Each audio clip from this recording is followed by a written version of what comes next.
Imagine this. You've fought a war, you've won a crown, and you've basically started a whole new chapter for your country. But now, you're right on the edge of losing every single bit of it. That's the story of Gustav Vasa, a king who was pushed to the absolute brink and had to make one of the riskiest gambles in Scandinavian history. So let's set the scene. The year is 1532. Gustav Vasa has been sitting on the Swedish throne for 9 years. He's put down rebellions, tightened his grip on power, and he's trying to build a modern country from the ruins of war. From the outside, you'd think things were going pretty well. But here's the thing.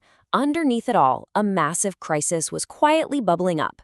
The kingdom was completely, totally, flat out broke.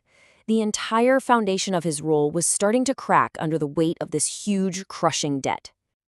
And look, this wasn't just some financial hiccup. This was a genuine threat to his crown and the future of Sweden itself. To even get to the throne, he'd already pushed his people to their absolute limit. He stripped the immensely wealthy Catholic Church of its power and its cash. He forced the entire country to switch to Protestantism, and when people protested, like they did in Dalarna over their church bells, he just took the bells anyway and had the leaders executed. He had squeezed every last coin out of every corner of the kingdom. The problem was, he still owed a fortune to the German city of Lübeck, who had helped him win his war in the first place. He couldn't tax the people anymore, they had nothing left, and the church was already empty. He was in a real bind. How on earth was he going to pay this off? And then, right when it seemed like there was no way out, history threw him a curveball. A solution appeared, not from a friend or an advisor, but from the last place anyone would have expected. So in 1534, a very important and very urgent visitor shows up at the king's court. And this single visit, well, it was about to change everything. Now, for a king who had made as many enemies as Gustav Vasa, a knock at the door could mean anything. Was it a debt collector, an assassin, maybe a rival coming to claim the throne? It was none other than Christian III, the new king of Denmark.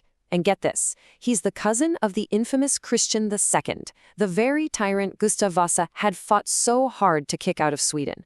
But this new Christian wasn't there for a fight. No, he was there to ask for a favor. Christian III had a huge problem. That same German city, Lübeck, the one Sweden owed all that money to, was now trying to overthrow him to take control of all of Denmark's trade routes. He was in a desperate spot, and he needed a strong ally. And in that moment, Gustav Vasa saw it. Not a problem, but a once-in-a-lifetime opportunity. So he decides to make this enormous bet. What if? What if he could use Denmark's crisis to solve his own? It was a completely wild idea. Help his oldest enemy to save himself. The plan was just brilliant. Okay, so first, team up with Denmark, something that was almost unthinkable. Second, send Sweden's brand new, powerful war fleet into the fight. Third, use their combined muscle to smash Lübeck's forces. And fourth, this is the masterstroke. When they win, force Lübeck to completely cancel Sweden's entire debt as part of the peace deal. And the craziest part of all of this? The gamble paid off. It worked perfectly. The Swedish-Danish alliance was a huge success. The city of Lübeck was defeated, and just like Vasa had planned, his massive debt was wiped off the books. Gone. And as a bonus, Sweden was now finally free from all those restrictive trade deals that had given Lübeck a stranglehold on their economy for years. He turned his biggest weakness into his greatest strength. Okay, so with the country's finances secure and the foreign threats dealt with, Vasa turned his focus back home. He had saved his crown, but now he had to make sure his family could keep it. And that meant changing the rules of the game. By 1544, he'd been on the throne for 21 years. He was powerful, he was respected, maybe a little feared.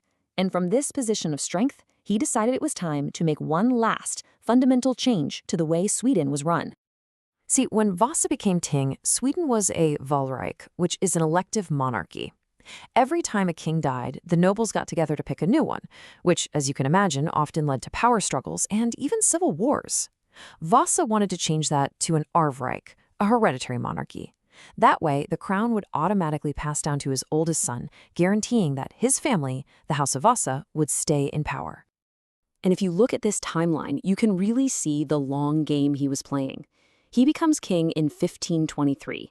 10 years later, he solves the country's money problems.